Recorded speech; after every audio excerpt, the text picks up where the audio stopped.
नमस्कार दोस्तों, स्वागत है आपके हमारे फिर से एक नए वीडियो में। दोस्तों आप लोग जो ये वीडियो देख रहे हैं, देखिए इसमें किस तरह से खेसारी लाल यादव जी का एक फाइट सीन शूटिंग हो रहा है, यानी किस तरह से एक्शन सीन शूटिंग हो रहा है। और देखिए खेसारी लाल यादव जी को इसमें जो बाइक यानी मोटरसाइकिल पर से उड़ने का सीन देखिए किस तरह से शूट हो रहा है।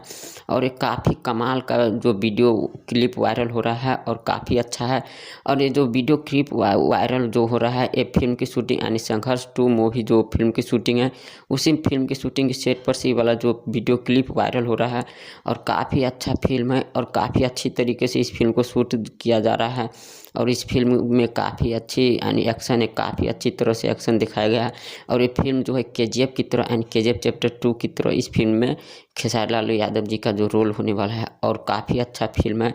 और इस फिल्म के जो स्टार कास्ट में यानी में जो दबंग स्टार खेसारी लाल यादव जी और उनके साथ जो दे रही एक्ट्रेस यानी मेघा श्री है, और 2-3 और एक्ट्रेस है। और इसमें विलन के तो एकदम ढेर है, विलन इसमें बहुत है। दोस्तों आप लोग को खेसारी लाल यादव जी का ये वाला एक्शन सीन कैसा लगा, नीचे हमें कमेंट कर जरूर बताइएगा।